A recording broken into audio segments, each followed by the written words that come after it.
बंधाऱ्यावर साधारण 9:25 ते 9:30च्या दरम्यान एक इसम गाडीवरून जात असताना गाडीचा पेट घेतलेली घटना घडलेली आहे. या संदर्भात स्पॉटवर आम्ही गेलेलो आहे. स्पॉटवर काही प्रत्यक्षदर्शी साक्षीदार आहेत आणि गाडीचा पेट घेतल्यामुळे या इसमाचा मृत्यू दवाखान्यात उपचार घेण्याअगोदरच झालेला आहे. मात्र घटनास्थळी काही वस्तू मिळाल्या होत्या.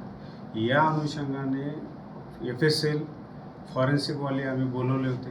सर्व गोष्टीची सहनिशा करायची चालू आहे. प्रत्येक छोट्या छोट्या गोष्टीचा आम्ही विचार करतो आहे.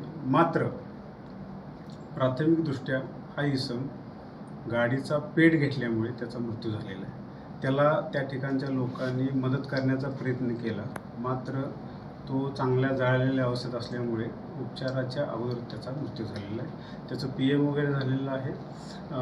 मात्र त्याचा आम्हाला काही तो कोणत्या ठिकाणी राहणार आहे याचा पुरावा मिळालेला आहे. त्या अनुषंगानं आम्ही त्याच्यावर काम करतो आणि जे काही तपासात निष्पन्न होईल ते आपल्याला नंतर कळवण्यात येईल. समाज माध्यमांवर अफवा पसरवल्या जातात. समाज माध्यमामध्ये अफवा विश्वास ठेवू नये कुणीही, कारण आज ईद होती, शांततेने ईद पार पडलेली आहे.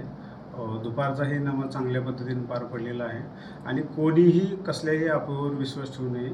पोलीस प्रशासनातर्फे तुम्हाला त्याचं क्लिअरिफिकेशन नंतर होईल. ठीक आहे.